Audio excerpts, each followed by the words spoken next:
LeBron James. Scream if you believe in equality. About a month ago, a video called "Why I Don't Want Male Splatoon Idols" found its way in my recommended. Obviously intrigued, I saved it to a playlist for later, and upon my watch, I heard take so insane, it puts your average topic commentator to shame. Although, a forewarning. Please do not harass anyone featured in the video, it's for entertainment purposes only, not an excuse to witch hunt, nor harass others. But, without further ado, let's get into this. With Splatoon 3's Grand Festival over, people have inevitably started discussing a fourth installment in the franchise. And the hot topic on Twitter right now, or at the very least when I was writing this script, is having male idols in the franchise. A bit of clarification here. In the Splatoon sense of the word, idol is used to represent a character of the game's main musical group. All of the members of the Now or Never 7 are idols, even though the Squid Sisters are the only ones who fit into the traditional definition of Japanese idols. And yes, we do have a male idol, Big Man. And I have absolutely no qualms with him. I'd even say he's my favorite of Deep Cut, for his level-headedness, fangirl moments, and goofy choreography. But what Twitter is concerned with, and what I want to discuss today, are Inkfish idols, a male character who is either an Inkling or an Octoling in the fourth installment's main music group. And the inclusion of such is something I am rather against. My opposition comes not from a game perspective, but from a fandom perspective. A common phrase tutted around online is having a male idol won't stop the franchise from being female-led, and I totally agree with this sentiment. I have no doubts that Nintendo would continue to write strong, lore-relevant women if an Inkfish man or two was added to the mix. I cannot say with absolute certainty, however, that Splatoon will continue to have a female-led fandom if this were to occur. And this is why I am so strongly against the idea of a male idol.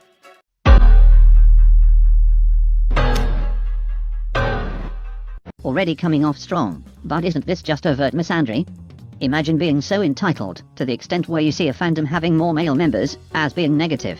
It's all about equality and inclusivity, until the men pull up. For instance, let's flip the script. Let's imagine for a moment Splatoon is a male-dominated game, and I stated I had concerns with more female characters being added, as I was anxious the community would attract more female players than men. Genuinely, listen to how misogynistic that sounds, so why is the inverse suddenly okay? Panning away from Splatoon for a bit, I'd like to talk about fandom culture as a whole. The truth of the matter in fandom is that male characters will always be more popular than female ones. Male characters will always be more popular than female ones. Male characters will always be more popular than female ones. Quite odd she cited My Hero Academia here.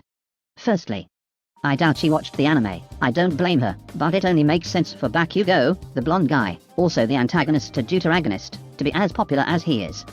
He's, quite literally, the main character's childhood friend. What did you expect?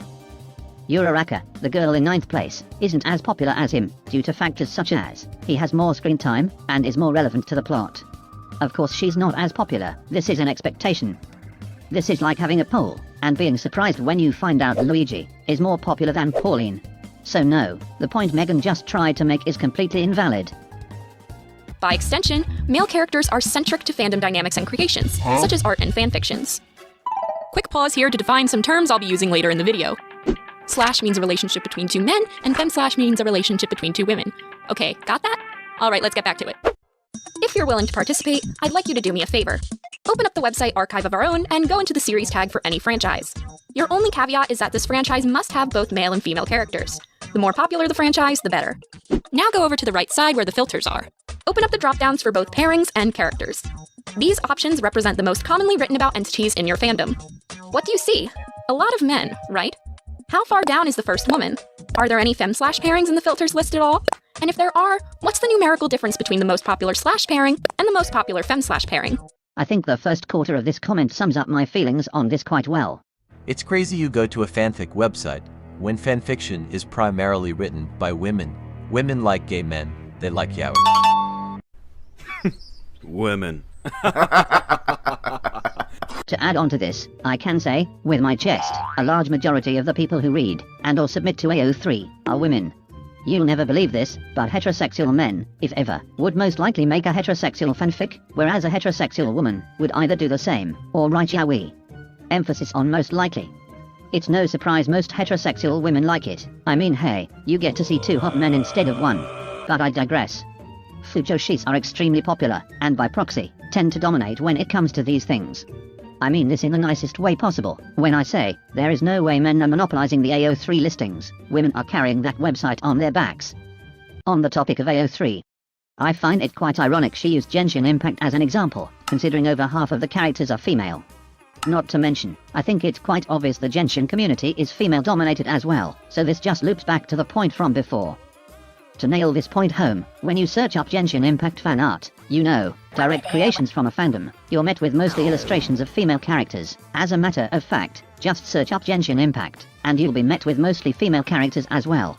But just so we're on the same page, Megan later states, I'm also not saying that fanfiction writing trends are direct mirrors to what is experienced on other websites, and in other fanwork mediums. Fanfiction is just the easiest to obtain data from, since AO3 doesn't use algorithms to push content that it thinks you'll like to the top by default. And that, coupled with the fact that there are far fewer popular fanfiction hosting websites than there are art hosting websites, makes data obtained from it all the more quote-unquote accurate. I don't believe this in the slightest. Megan could very well be right, but the fact she's cherry-picking AO3 over several different platforms such as DeviantArt, Twitter, Pixiv, Danbaru seems to be an intentional choice.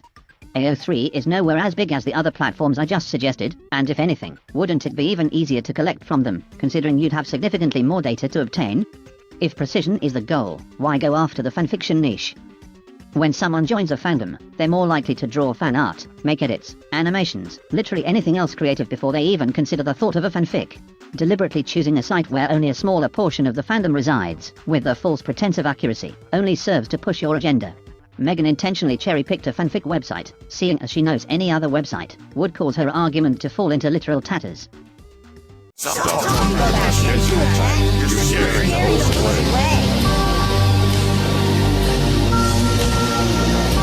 Let's look at what I consider to be my main fandom, Cookie Run, for another example. This screenshot was taken on October 2nd, 2024. The most popular slash pairing is Espressolin, which has 1,115 fics. The most popular fem slash pairing, by comparison, is Seamoon, which has 275 fics. And that's a difference of 840 fics. But Espressolin has a lot more fics than any other pairing, regardless of gender. So if we take the second most popular slash pairing, Pure Cacao, which has 266 fics, Seamoon does trump it, which I honestly hadn't expected, but only by 9 fics. And once we expand all the filters to see all the other popular ships, we'll find that it is the only fem slash pairing on the list. Something tells me she's just upset, heartbroken even. There aren't enough lesbians writing Yuri fanfics for her to read, so she used that pent-up frustration to make this video. And for those of you saying that we'll still have more female idols than male idols, so it's weird to think they'll steal all the attention, allow me to introduce you to another series, Project Sekai Colorful Stage. Excluding the Vocaloids, this series has 16 original female characters and 4 original male characters. What do you think will happen when we look under the series tag on AO3? Well, would you look at that? The characters with the most fics are the 4 male characters, and the most popular ships are the male characters paired with each other, even though the franchise has 4 times as many women. Boo-hoo. No lesbian fanfics for you. Boo-hoo. Guess it doesn't take a lot to stir the pot, huh? This isn't to say that I think one male idol will change things this significantly. What I aim to say is, as it stands, male characters have more potency than female characters. Male characters have more potency than female characters. Male characters have more potency than female characters. Male characters have more potency than female characters. Yes, because hormonal teenage girls writing yaoi fanfics must mean men are superior, obviously. You're the only one thinking this, and it's an exceedingly weird mindset to have. Nevertheless, I find it interesting she keeps on using AO3, a literal fanfic website, as if it's a credible source to dictate whether or not male characters dominate a game's fandom. She states this isn't the case, but finds excuses to refuse expanding her research. Wouldn't be the first time she was against diversifying. Besides that, my statements from before still stands. She's invalidating her own points, in real time, by mentioning games which are mostly female-dominated. Tell me with a straight face that Cookie Run and Genshin Impact fandoms are mostly dominated by men. One Inkfish idol won't kill me or anyone else, but I do think it will be enough to feel a shift. Who knows what 2 or 3 would do? I'm also not saying that fanfiction writing trends are direct mirrors to what is experienced on other websites, and in other fanwork mediums. Fanfiction is just the easiest to obtain data from, since AO3 doesn't use algorithms to push content that it thinks you'll like to the top by default. And that, coupled with the fact that there are far fewer popular fanfiction hosting websites than there are art hosting websites, makes data obtained from it all the more quote-unquote accurate. And it's not just Project Sekai where fans have gone the extra mile to show just how important men are to them.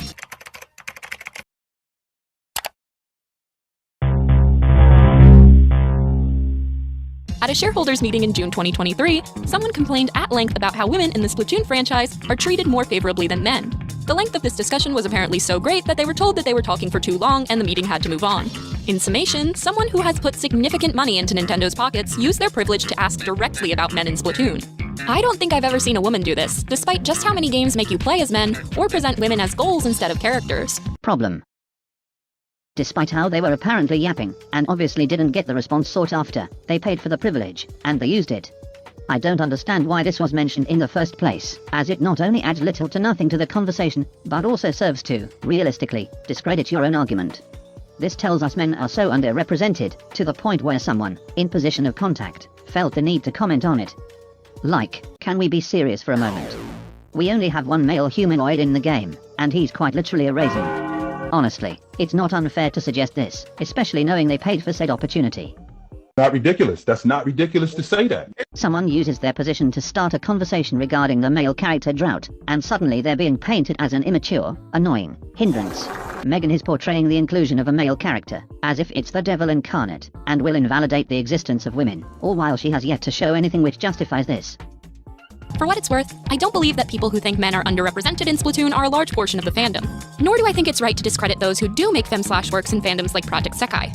But what I do want to say is that men are the ones being dealt better hands, getting the fan art and the long-form fan fictions and the art pieces from people who aren't even in the fandom at large. That's just the way things are in fandom. With all this evidence that shows just how much people care about men, you might be asking why Big Man, being a male idol, didn't cause much of a stir. I believe this mostly hinges on the fact that he isn't humanoid. Even though Splatoon is a series of sea creatures, their human-esque proportions make it easy to see them in human dynamics. Big Man doesn't fit in a human-inspired society. I mean, he doesn't even fit in the amiibo box at the plaza. I'm pretty sure that vocal quirk of his isn't doing him any favors either. I digress. At the end of the day, the thing about Splatoon is that it does have men. Quite a few men, in fact. It's just Splatoon is the only franchise I can think of that doesn't have said men as the poster characters for its fandom. You could argue that a lot of male Splatoon characters don't have any personality, but there's nothing stopping you from making your own backstories for them or further fleshing them out. I've literally done that myself with a certain Paper Mario character. That's not even to mention the Splatoon manga, Koroika, which has lots of male characters, or the bands that produce the in-game music. If you search splat bands on Google, it won't take you long at all to find fan art of men. If you're curious as to what a male Inkfish idol might look like, you needn't look further than H2O and Sashimori, which have Lionel and Paul respectively, who are both octolings. A male idol would probably look something like that. Look, I get it. This has turned into a rant. You could call this gatekeeping, or say that I'm trying to keep some sort of fandom purity culture. But Splatoon is the only franchise where I can go out into the main tags on any website and find not just women, but women who are into other women, without having to comb through the trenches and apply tons of filters to my searches. I just can't stand looking at those pesky men. I need to put those filters on so I'd never have to see them. You tell them, Queen. It's so refreshing to look into a fandom and see so much content where you can see yourself. To see so many headcanons and interpretations that make you feel at home. It's so nice to see women in a game with this large of a fan base who aren't thought of as lesser, or as accessories to men, as nothing more than romantic interests to pursue. To see women as fully fleshed characters with thought-out pasts, presents, and futures. Is it really so greedy to just want one thing? To want one franchise to remain for women? For myself? I really don't think it is. And I've got to say, in all honesty, it's the biggest piece of dog shit that I... And there it is, she finally said it. If it wasn't obvious before, this should be the biggest red flag imaginable.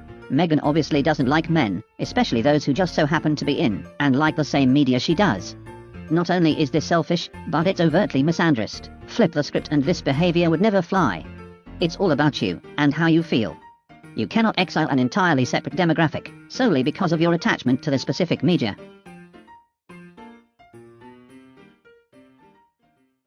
Shh! Queen, you're slaying too loud. Keep it down. Megan's entire video just screams, I want more lesbian ships, and I don't want men to have a major part to play in my community. The same people who preach about equality will turn around, and not so subtly drop misandrist themes. Now, there's absolutely nothing wrong with this lady wanting her Yuri, but to go so far as to put men down, just to maintain her lesbian paradise, is insane. Ostracizing men for simply existing within a fandom is genuinely psychotic behavior, and not enough people are talking about it. Splatoon, for all intensive purposes, is rather female-dominated, and there's absolutely nothing wrong with it. Though, this completely changes the moment you start gatekeeping a community, which should be for everyone. Just because you add a male humanoid character to Splatoon, won't automatically make the fandom turn into a sausage fest. Like, the fact this is even a concern to begin with, is concerning within itself. You should be happy, and even celebrate the fact more people are getting into Splatoon. It's a wonderful game, and an even more amazing franchise. Although, If you liked the video, I'd greatly appreciate it if you liked and subscribed, as I make more videos like this. But yeah, that's all from me, thanks for watching.